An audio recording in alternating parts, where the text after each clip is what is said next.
तो कैपेसिटर में हम लोगों ने क्या क्या पढ़ लिया? हम लोगों ने कैपेसिटर में कैपेसिटेंस पढ़ ली। कैपेसिटेंस के बाद हम लोगों ने उसका series combination, parallel combination, circuit theory, ये सब चीज़ें पढ़ ली। परसों के लास्ट लेक्चर में हम लोगों ने बात की थी प्लेट्स वाले कि अगर हमारे पास n प्लेट्स हैं तो कितने नंबर ऑफ कैपेसिटर बनेंगे? n-1। फिर उनका हमने सीरीज पैरेलल कॉम्बिनेशन देख लिया और हमने उन पे हर एक सरफेस पर चार्ज भी डिस्ट्रीब्यूट करके देख लिया था कि उसकी दोनों सरफेसेस पे कितना चार्ज आएगा। याद क्या रखना है? Q = C × V में जो Q होता है वो क्या होता है? हाइयर पोटेंशियल प्लेट का अंदर वाला चार्ज। That's it. आज हम कैपेसिटर में एक और इम्पोर्टेंट टर्म पढ़ने वाले हैं जिसको हम बोलते हैं डाइलेक्ट्रिक्स। अब अगर तुमने थोड़ा सा भी लॉजिकल लगाया होगा तो याद करो, हमने जब कैपेसिटर को बोला था तो कैपेसिटर को क्या बोला था कि एक प्लेट पे पॉजिटिव चार्ज, एक प्लेट पे। लेकिन अब अगर तुम्हारा दिमाग थोड़ा सा भी वहाँ लॉजिकली चला तो आपने एक क्वेश्चन पूछना चाहिए था कि सर एक पे पॉजिटिव है एक पे नेगेटिव है, मान लिया तो इस पॉजिटिव ने इस नेगेटिव को अट्रैक्ट कर लेना है, इस नेगेटिव ने इस पॉजिटिव को अट्रैक्ट कर लेना है। तो अल्टीमेटली जो ये कैपेसिटर की प्लेट्स हमने कुछ दूरी पर रखी थी तो रियलिटी में इनके बीच में फोर्स ऑफ अट्रैक्शन लगना चाहिए था। तो ये फोर्स ऑफ अट्रैक्शन लग के धीरे धीरे धीरे धीरे एक दूसरे में मतलब कोलैप्स क्यों नहीं हुई? बात समझ पा रहे हो ना? तो इसको अगर एक दूसरे के बीच में कोलैप्स ना करे तो हमें क्या करना होता है? इनके बीच में ना एक मीडियम, एक मटेरियल को फिल करना होता है। वो मटेरियल को बोला जाता है डाइलेक्ट्रिक। डाइलेक्ट्रिक क्या होता है अभी आई टेल यू धीरे धीरे जैसे हम आगे बढ़ेंगे। बट डाइलेक्ट्रिक डालने से क्या क्या चीज़ें मतलब प्रिवेंट होती है, क्या क्या चीज़ों में इम्प्रोवाइज होता है।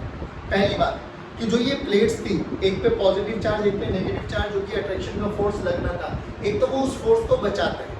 बेसिकली क्या होता है, इसके बीच में मटेरियल रख दिया तो वो मटेरियल ना इस प्लेट को आगे जाने देगा ना इस वाली प्लेट को इधर आने देगा, पहली बात। दूसरा, डाइलेक्ट्रिक के डलने से इसकी नेट कैपेसिटेंस जो कि हमने अभी भी पढ़ा था ε0 विल सी, उसकी कैपेसिटेंस भी इंक्रीज हो जाती है। तो सबसे पहले आज हम बात करने वाले हैं कि जो हमारे पास कैपेसिटर होता है ना, उस कैपेसिटर की दो प्लेट होती है।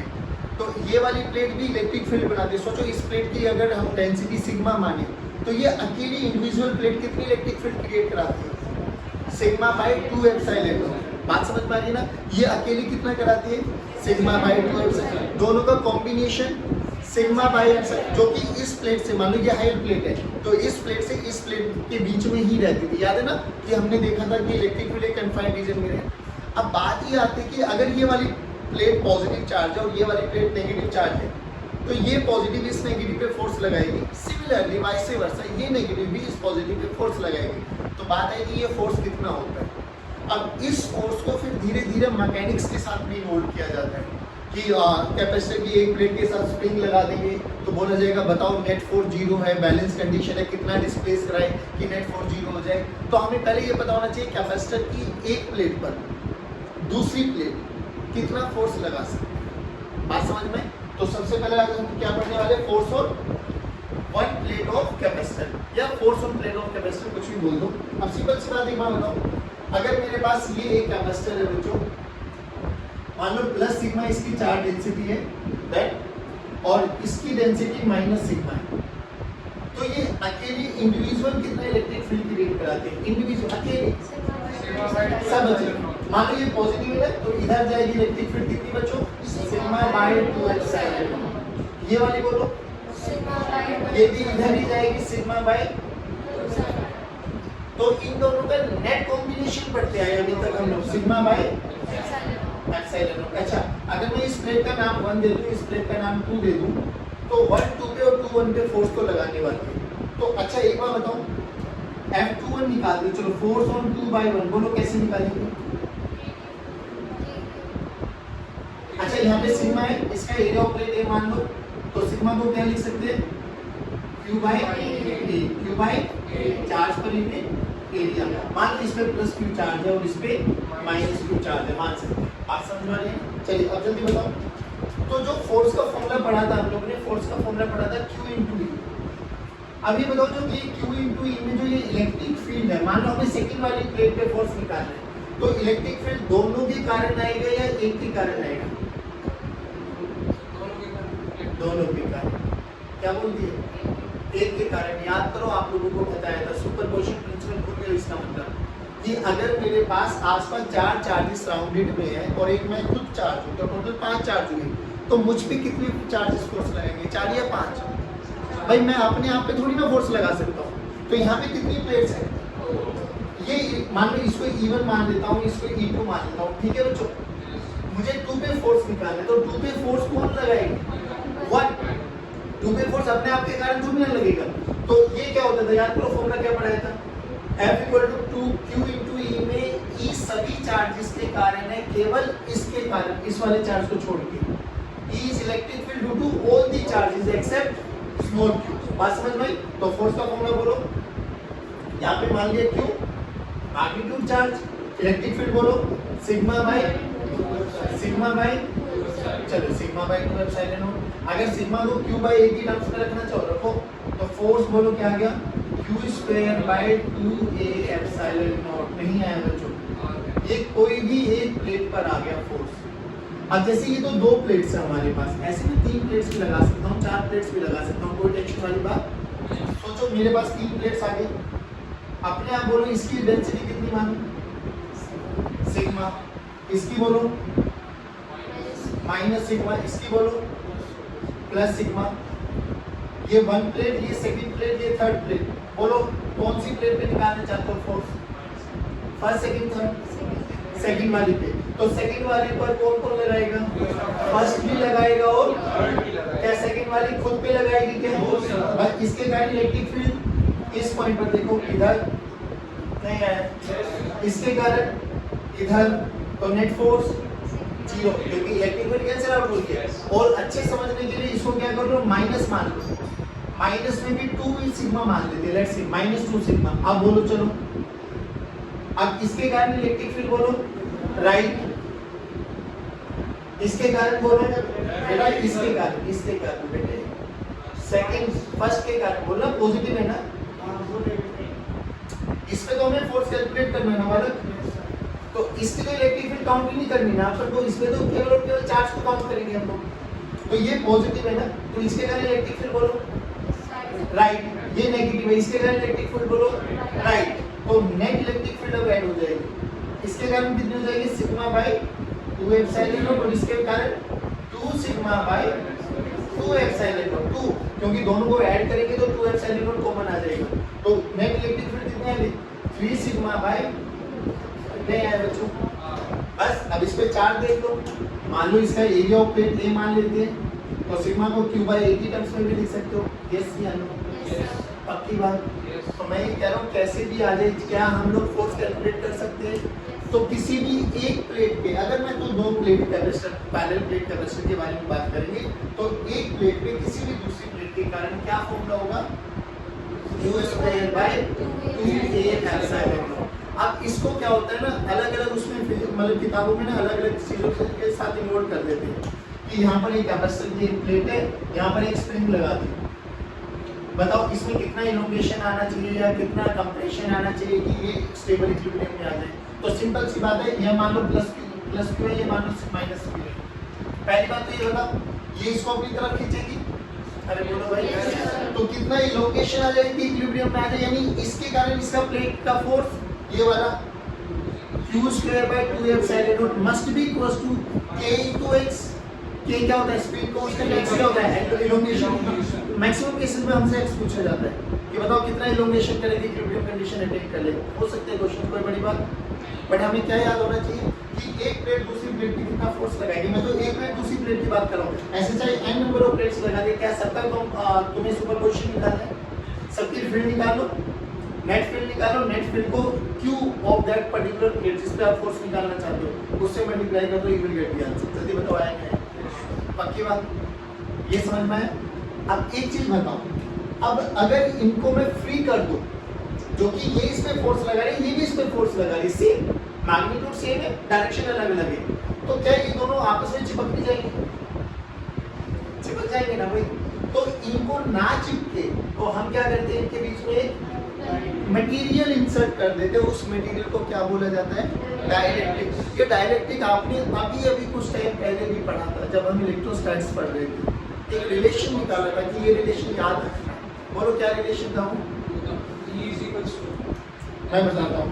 force in free space by force in medium is equal to epsilon m by epsilon naught is equal to er, epsilon r is equal to k is equal to e naught by em. I'll tell you. देखो f naught बोले तो force in free space जिसकी value थी 1/4 by epsilon naught q1 q2 by r square. ऐसे मत देखो बेटा, पढ़ के आए हो। डिवाइडेड बाय fm बोले तो फोर्स इन मीडियम में फोर्स क्या देखा था हम लोगों ने 1/4 pi epsilon m q1 q2 bye, जब दोनों को डिवाइड किया था तो सारे फैक्टर्स कैंसिल आउट हो गए, तो ऊपर बचा था 1/एप्सिलॉन और नीचे बचा था 1/, ऊपर चला गया था तो ये क्या बन गया था एप्सिलॉन m बाय, इसी को बोला था कि absolute relative permittivity of medium to the absolute permittivity of free space is known as your relative permittivity is equal to dielectric constant। अब electric field two point source के कारण formula बोलो kq by k की value फिर वहां पे 1/4 pi epsilon not है। अब अगर मीडियम एयर है या वैक्यूम है, लेकिन अगर कोई भी मीडियम मैंने डाल दिया एयर और वैक्यूम के अलावा तो 1/एप्सिलॉन m आ जाएगा। तो वहां पर ये भी फॉर्मूला क्या बन गया था बच्चों हमारे पास E नॉट बाय EM। दोबारा सुन लो, वेरी इंपॉर्टेंट फॉर्मूला याद रखने लायक है कि force in free space by force in medium is equal to permittivity of medium to the permittivity of free space. ये हमें गिवन नहीं होता, हमें ये गिवन होगा, ये को वैल्यू फिक्स है 8.85 × 10 की पावर -12। ये कभी हमें गिवन होगा, कभी ये गिवन होगा, that is dielectric constant E not electric field in free space by electric field in medium. अब एक बात और बताओ मुझे, ये सब चीजें होने के बाद हमसे बात करी गई कि अगर मैं एक कंडक्टर को, कंडक्टर याद है, अगर मैं एक कंडक्टर को, कंडक्टर्स क्या होते हैं बताओ, जिसके अंदर फ्री चार्ज कैरियर्स अवेलेबल होती है। चलो अगर मैं एक कंडक्टर को इलेक्ट्रिक फील्ड में रखता हूं तो क्या होता है, अगर मैंने एक कंडक्टर को उठाया और इलेक्ट्रिक फील्ड में रख दिया तो बताओ कंडक्टर के अंदर इलेक्ट्रिक फील्ड, याद करो आपको बताया गया था कि कंडक्टर के अंदर इलेक्ट्रिक फील्ड 0 हो जाएगी, क्योंकि जो फ्री इलेक्ट्रॉन्स है, इलेक्ट्रॉन की टेंडेंसी होती है क्या कि अगर इलेक्ट्रिक फील्ड इधर लगाई है तो अपोजिट डायरेक्शन में वो दौड़ेंगे। अगर वो अपोजिट डायरेक्शन में दौड़ेंगे तो क्या होगा, अगर आइसोलेटेड कंडक्टर है, याद करो बच्चों सब चीजें भूल गए हो आप लोग। मान लो ये इलेक्ट्रिक फील्ड है, E की वैल्यू मान लेता हूँ E not into I cap, E not into, जल्दी बताओ वेरिएबल है कांस्टेंट है, ऐसे क्या देख लो वेरिएबल है कांस्टेंट है, कांस्टेंट देखो ना, क्या इसमें कोई एक्स्ट्रा टर्म आए नहीं है ना, तो वेरिएबल नहीं है, कांस्टेंट है। यहाँ पर मैंने एक कंडक्टर को रख दिया बच्चों, दिस इज कंडक्टर, और जेजे ने क्या बोला कि इनिशियली कोई भी मटेरियल आपकी, कोई भी कंडक्टर आपके पास, कोई भी एटम इलेक्ट्रिकली न्यूट्रल होता है, ये सब एटम के कॉम्बिनेशन से मिलकर बने हुए हैं, तो पूरा का पूरा न्यूट्रल है। अब जैसे यहाँ पर कंडक्टर है तो इसमें फ्री इलेक्ट्रॉन्स है अवेलेबल, और इलेक्ट्रॉन की टेंडेंसी होती है opposite to the direction of electric field दौड़ने की, यानी वो इलेक्ट्रॉन्स दौड़ेंगे इधर आगे। बस अब देखो ये आइसोलेटेड है बच्चों, आइसोलेटेड है तो इन इलेक्ट्रॉन्स की मजबूरी है कि इसको फांद के नहीं जा सकते, तो यहाँ पर इलेक्ट्रॉन्स आ गए, तो यहाँ पर एक्सेस ऑफ इलेक्ट्रॉन्स हो गए, जहाँ से आए वहाँ पर क्या होगी, डेफिशिएंसी ऑफ इलेक्ट्रॉन। अरे हाँ ना बोलो, इनिशियल इलेक्ट्रिक फील्ड ये थी, देखो ध्यान से E नो, लेकिन जब यहाँ पर इलेक्ट्रिक फील्ड आती है तो हमने यहाँ पे बोला था ये Q है, ये Q है, ये -Q है, ये +Q है, इनको बोलता है इंड्यूस चार्जेस। क्या बोला था बच्चों, इंड्यूस चार्जेस, जिसके कारण यहाँ पर सिग्मा आई हो गया था, इंड्यूस चार्ज डेंसिटी यहाँ पे प्लस सिग्मा हो गया था। अब यहाँ से देखो इलेक्ट्रॉन्स तब तक दौड़ेंगे जब तक अंदर नेट इलेक्ट्रिक फील्ड 0 ना हो जाए, और जो कि ये कंडक्टर है इसके पास फ्री चार्ज कैरियर्स एक्सेस में होते हैं, तो अंदर इलेक्ट्रिक फील्ड कितनी हो गई थी बच्चों, देखो ये सिग्मा के कारण नेगेटिव है, ये भी लेफ्ट में, ये पॉजिटिव है, इसके कारण भी लेफ्ट में, तो ये कितना बना मतलब sigma into sigma I by epsilon not. कुछ ही टाइम के बाद मैं लिख सकता हूँ कि जो ये एक्सटर्नल इलेक्ट्रिक फील्ड हमने लगाई थी और जो ये इंटरनल इलेक्ट्रिक फील्ड इंड्यूस हुई है, ये दोनों का मैग्नीट्यूड क्या है बच्चों, बराबर, तो ये हो सकता है, हाँ ना बोलो, अरे सारे बच्चे बोलो भाई, electric field inside a conductor is 0, ये हमने बात की। लेकिन बच्चों अगर मैं कंडक्टर को ना रखते हुए कोई भी एक ऐसा मटेरियल रख दिया मैंने जिसमें सम इलेक्ट्रॉन्स आर बाउंडेड, कुछ है। जैसे इसमें इलेक्ट्रिक फील्ड जीरो होने का क्या लॉजिक है, क्या रीजन है? क्योंकि इसमें इतने एक्सेस ऑफ इलेक्ट्रॉन्स है कि वो जब तक दौड़ेंगे जब तक ये दोनों का मैग्नीट्यूड बराबर, तो ultimately at the end of the day उसमें इलेक्ट्रिक फील्ड जीरो होनी है। बट अगर मैं ये बोलूं कि इसमें मैंने एक ऐसा मटेरियल रख दिया जो समहाउ इंसुलेटर या you can say somehow semiconductor type है, ठीक, मतलब there are some free electrons, you can say कुछ फ्री इलेक्ट्रॉन्स है उसके पास, तो क्या होगा? कुछ फ्री इलेक्ट्रॉन्स है तो कुछ इलेक्ट्रॉन्स तो दौड़ेंगे। अरे बोलो भाई। बट अब उनकी मजबूरी है क्योंकि वो है ही कुछ, तो ये कुछ तो दौड़ के आ जाएंगे यहाँ पर। बट क्या उस केस में अंदर इलेक्ट्रिक फील्ड जीरो होगी क्या? पहले ये बताओ, कंडक्टर के केस में इलेक्ट्रिक फील्ड जीरो होने का क्या लॉजिक है? क्योंकि सर यहाँ पर बहुत भयंकर लेवल में एक्सेस ऑफ फ्री इलेक्ट्रॉन्स बैठे हैं। याद करो 10⁻28 पर मीटर क्यूब करंट इलेक्ट्रिसिटी में पड़ा है, और ये इलेक्ट्रॉन्स तब तक दौड़ेंगे जब तक इन दोनों का मैग्नीट्यूड बराबर है। बट मैं ये कह रहा हूँ कि अगर मैंने कोई ऐसा मटेरियल देखा, ऐसा मटेरियल मैंने यहाँ पे रख दिया जिसमें बहुत सारे एक्सेस में फ्री इलेक्ट्रॉन्स नहीं है, वो लिमिटेड है या उससे भी कम है, तो क्या होगा? कुछ इलेक्ट्रॉन्स आ जाएंगे यहाँ पर। अभी कुछ इलेक्ट्रॉन्स अगर आ गए तो इस दूसरे केस में बताओ, इलेक्ट्रिक फील्ड जीरो हो गया, अंदर कुछ इलेक्ट्रिक फील्ड बचेगी। अच्छा एक चीज बताओ, पहले इलेक्ट्रिक फील्ड ई नॉट था, कंडक्टर रखा तो अंदर इलेक्ट्रिक फील्ड जीरो हो गया। अब मैंने कोई दूसरा मटेरियल रखा, उसके अंदर इलेक्ट्रिक फील्ड बचा, तो वो बताओ जो नया इलेक्ट्रिक फील्ड बचा वो ई नॉट से बड़ा है या छोटा है? देख ध्यान से, ये वही वाला फैक्टर है कि जब भी हम किसी मीडियम को इंट्रोड्यूस कर देते हैं, ध्यान से देखो, जब भी हम किसी मीडियम को इंट्रोड्यूस कर देते हैं, मीडियम इंट्रोड्यूस करेंगे तो उसका कोई ना कोई डाइलेक्ट्रिक कांस्टेंट, डाइलेक्ट्रिक स्ट्रेंथ होती है।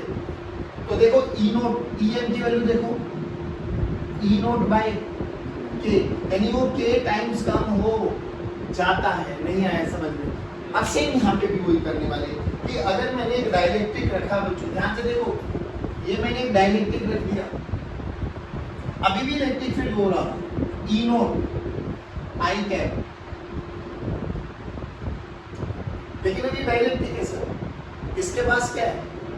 कुछ हो सकते हैं, कुछ फ्री चार्ज, बट वो कंडक्टर जितने तो नहीं है बिल्कुल। तो क्या होगा बच्चों कि भाई यहाँ पर कुछ इलेक्ट्रिक फील्ड इलेक्ट्रॉन्स आएंगे यहाँ पर, यानी यहाँ पर अभी भी सिग्मा आई होगा माइनस का, यहाँ पर अभी भी प्लस का सिग्मा आई आएगा। इलेक्ट्रिक फील्ड देखो अब यहाँ पर ई नॉट, और यहाँ पर sigma I by epsilon naught नहीं आया बच्चों, लेकिन यहाँ पर नेट इलेक्ट्रिक फील्ड जीरो। तो नेट इलेक्ट्रिक फील्ड कितनी बनी? ई इनसाइड बोल दो भले बेशक,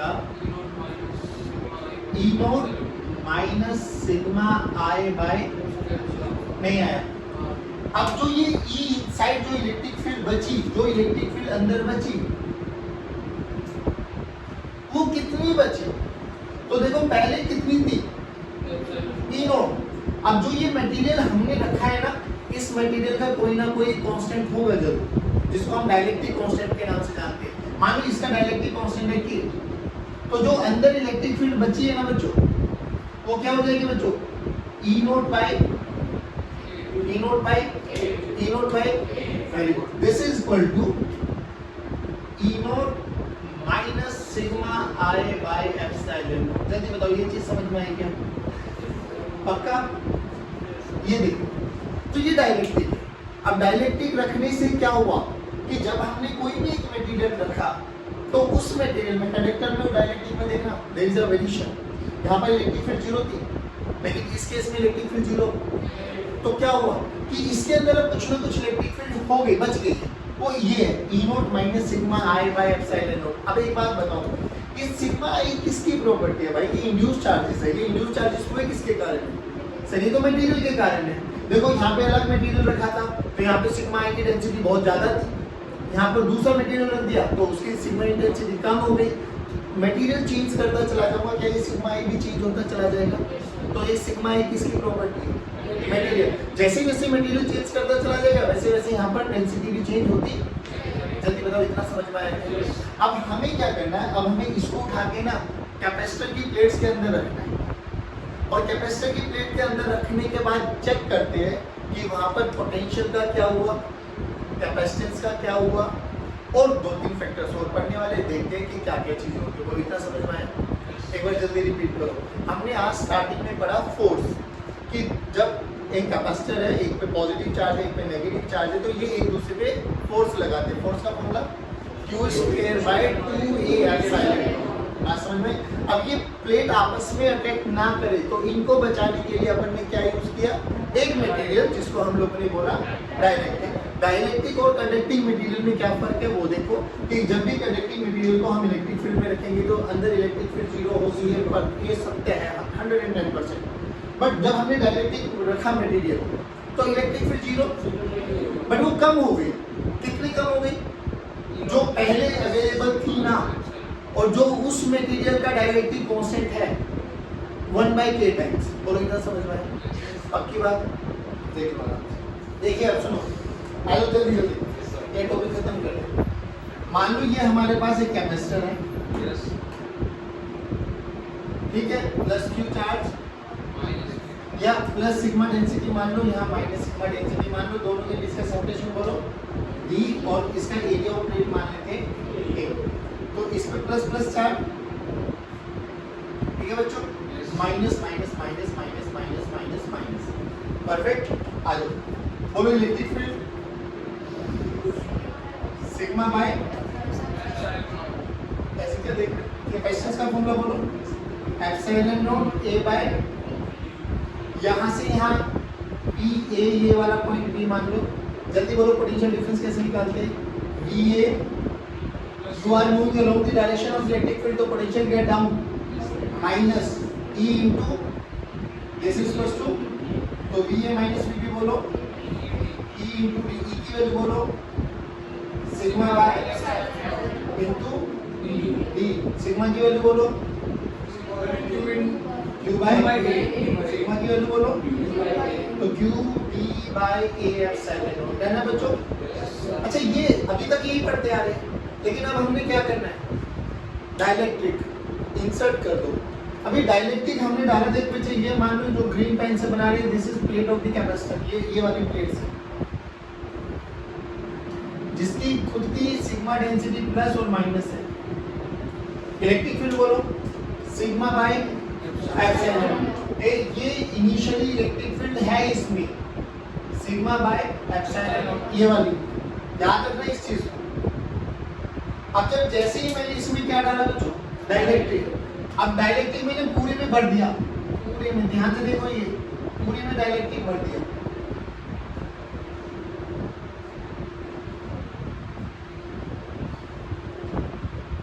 अब डाइलेक्ट्रिक भरने से क्या हुआ भाई, यहाँ पर नेगेटिव आ गए, बोलो भाई, ये सिग्मा आई बोल सकता हूँ माइनस, इधर क्या आ गई, पक्का? तो इनिशियली इलेक्ट्रिक फील्ड बोलो कितनी थी, सिग्मा बाय एप्सिलॉन नॉट, इधर है सिग्मा बाय एप्सिलॉन नॉट। अब इसके कारण प्लस सिग्मा आई और माइनस सिग्मा आई के कारण एक इलेक्ट्रिक फील्ड इस डायरेक्शन में भी आ जाएगी, तो वो इलेक्ट्रिक फील्ड इधर आ गई, कितनी आ गई, sigma I by epsilon naught. नहीं आया बच्चों? तो अंदर इलेक्ट्रिक फील्ड कितनी बनी, E इनसाइड, वेरी गुड, सभी बच्चे बोले sigma by epsilon not minus sigma I by epsilon. अब ये E इनसाइड होती कितनी है, जो पहले थी डिवाइडेड बाय उसका डाइलेक्ट्रिक कांस्टेंट, मान लो K है इसका डाइलेक्ट्रिक कांस्टेंट K, तो E इनसाइड कितना है बच्चों, very good, E by E की वैल्यू देखो, sigma by epsilon not into, नहीं आया, रखो यहाँ पर, sigma by epsilon not into K, this is equal to sigma by epsilon not minus sigma I by epsilon not. ध्यान से देखो, अब ये सिग्मा I क्या होती है, इंड्यूस्ड चार्ज डेंसिटी। तो कई बार न्यूमेरिकल्स में पूछा जाता है, क्योंकि एसवन में न्यूमेरिकल है, बोला जाएगा बताओ इंड्यूस्ड चार्ज डेंसिटी। कई बार इंड्यूस्ड चार्ज डेंसिटी पूछ लेता है, कई बार इंड्यूस्ड चार्ज पूछ लेता है। इंड्यूस्ड चार्ज कैसे निकालेंगे, बस सिग्मा को क्या लिख सकते हैं, क्यू बाय बोलो भाई, तो यहाँ पे देखो सिग्मा आई की वैल्यू निकालो, सिग्मा आई को इधर लेके आ जाओ, इसको इधर लेके आ जाओ, तो सिग्मा आई क्या बना बच्चों, sigma minus sigma by K, यानी sigma I is nothing but sigma 1 minus 1 by K. ये इंड्यूस चार्ज डेंसिटी होगी। पहली बात तो ये बताया नहीं है। अच्छा एक चीज और बताओ बच्चे, ध्यान से सही। अब जो अंदर इलेक्ट्रिक फील्ड बनी है वो ये बनी है, तो मैंने इस वाली फील्ड को बोल दिया ये जो ई नेट है that is E by K, that ये वही प्लेट A है, ये वही प्लेट B है। अभी भी इलेक्ट्रिक फील्ड कम हुई है बट डायरेक्शन तो स्टिल अभी भी A to B रहेगी। तो अगर डायरेक्शन अभी भी यही है, चलो BA से VB निकालो। BA अभी भी इलेक्ट्रिक फील्ड की डायरेक्शन में जा रहा है, जो पोटेंशियल कम होता है, minus E by K into D, this is equal to, बोलो BA minus VB, ED by E की वैल्यू बोलो सिग्मा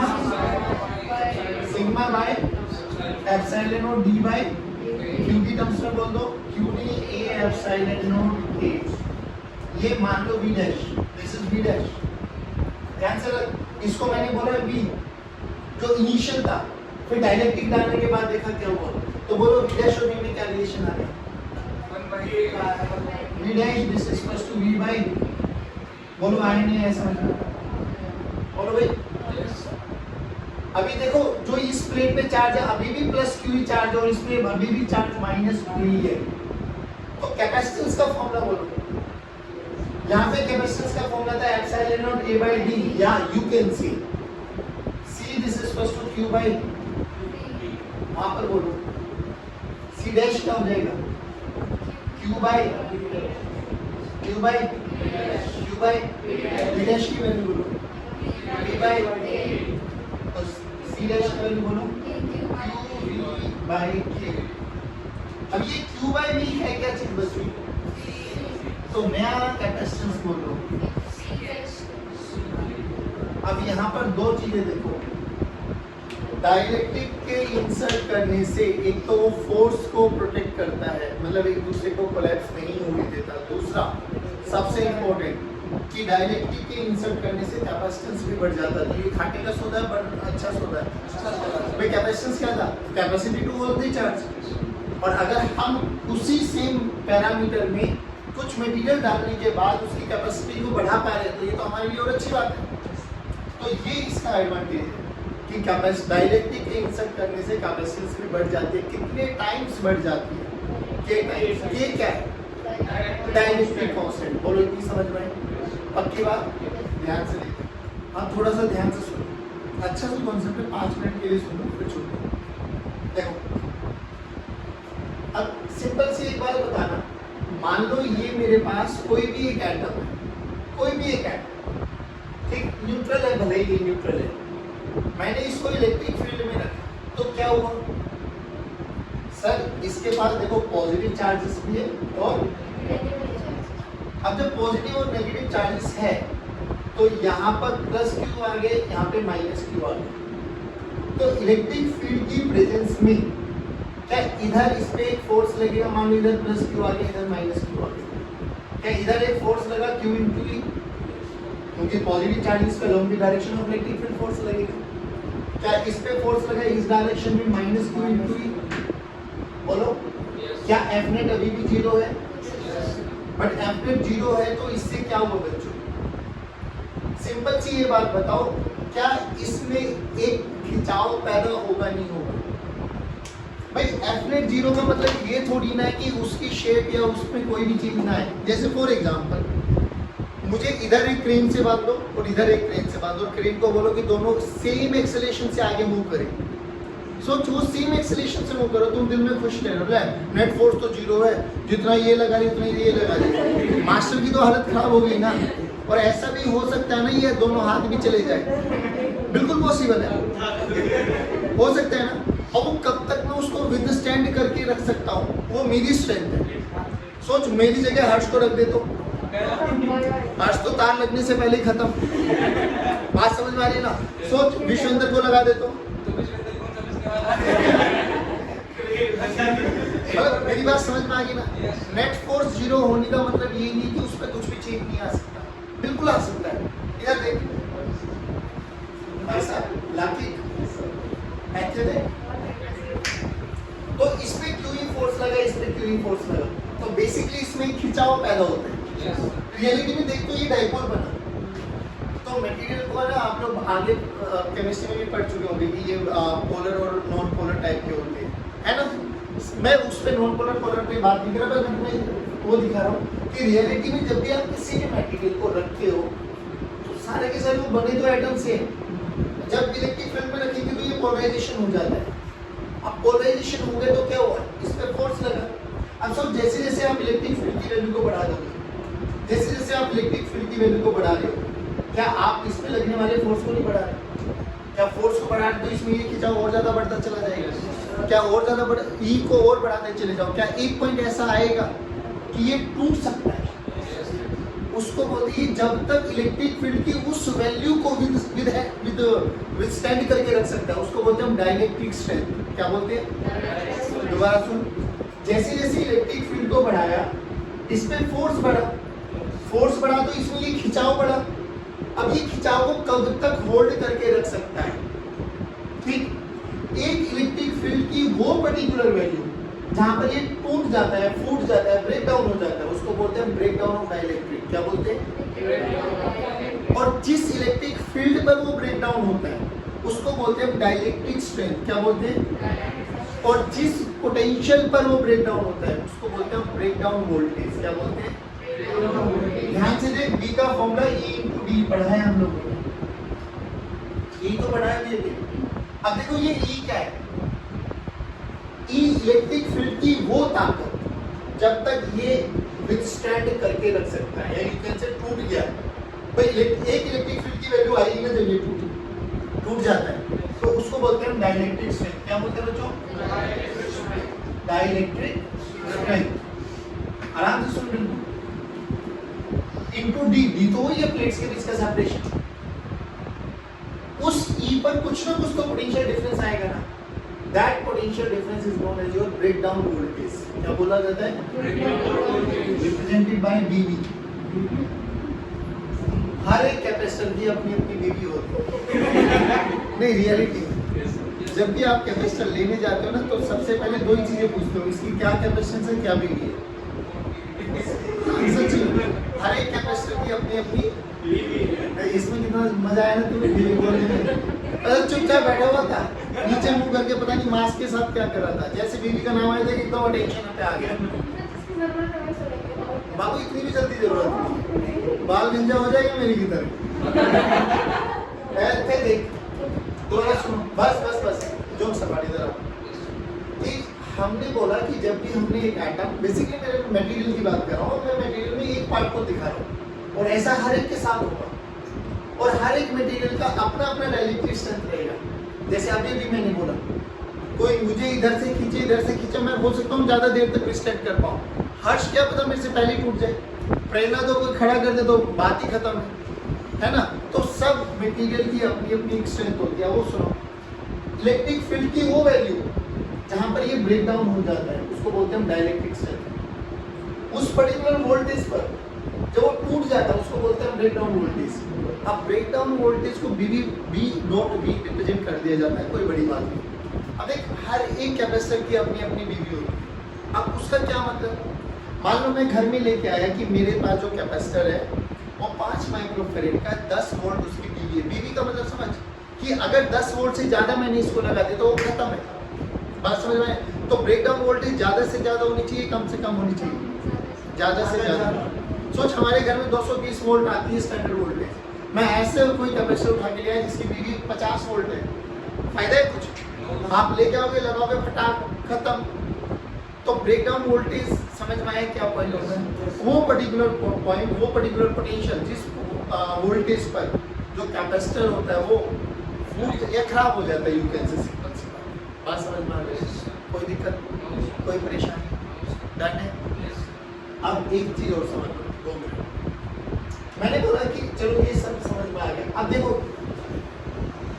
हमें कॉम्बिनेशन की बीवी निकालनी होती है। मान लो ये कैपेसिटर है 6 माइक्रोफैरेड 10 वोल्ट, इसकी बीवी है। ये समझ कि अकेला कैपेसिटर 6 माइक्रोफैरेड का है, जब तक मैं 10 वोल्ट के साथ यूज करूंगा तब तक इसमें कोई दिक्कत आने वाली, स्मूथ फंक्शनिंग करेगा।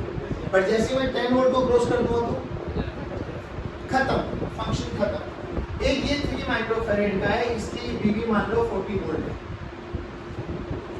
इंडिविजुअल अब दोनों को एक ही कॉम्बिनेशन में लगाना है, तो बताओ अब इस नेट की कितना मैक्सिमम पोटेंशियल में इसके अक्रॉस लगा सकते हो, such that capacitor C1 and capacitor C2 दोनों अच्छे से परफॉर्म करना स्टार्ट कर। क्वेश्चन समझ में आया? ये इंडिविजुअल है, इतने वोल्ट पे ऑपरेट करता है बहुत अच्छे।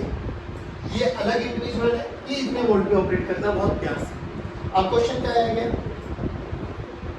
कि दोनों को ऑपरेट कराना है सच दैट ये भी ढंग से ऑपरेट करे, ये भी ढंग से ऑपरेट करे, तो कितनी वोल्टेज लगाएगी? 10 volt. Let's check it out.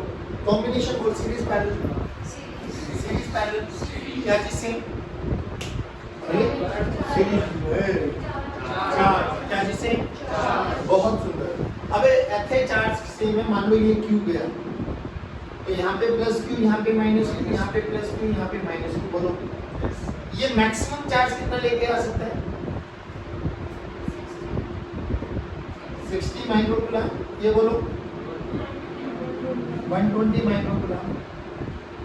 Done है ना? Yes sir.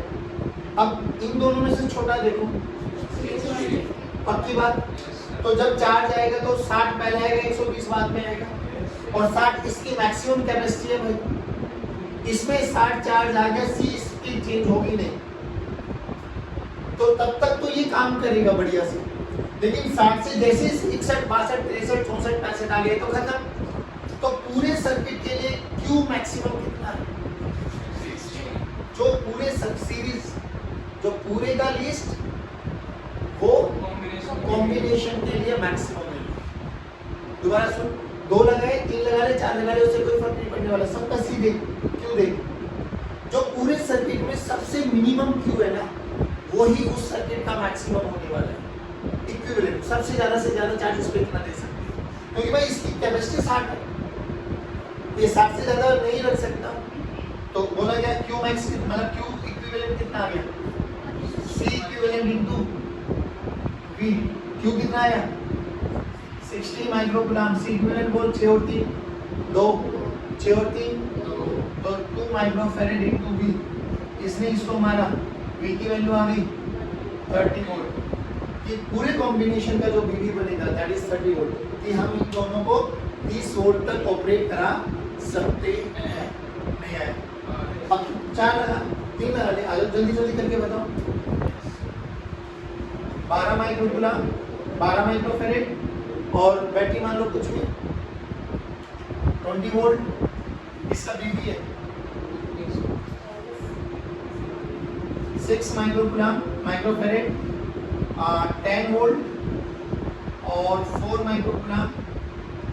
माइक्रोफैरेड और चलो 25 वोल्ट। बोलो इसका मैक्सिमम चार्ज 2 C2 भी होगा ना? हाँ 240 माइक्रोकूलम। इसका 60 माइक्रोकूलम, उसका कौन सबसे छोटा? तो 60 माइक्रोकूलम, इसका इक्विवेलेंट निकालो 12 और 6, 12 और 6, 12 और 6 4 सीरीज है। 12 इंटू 6 बाई 18, 12 6 72, 72 बाई 18, 4 और 4 2, तो इसका इक्विवेलेंट है 2 माइक्रोफैरेड इनटू वी। इसने इसको मारा, इसने ये भी 30 ही आ गया। नहीं आया?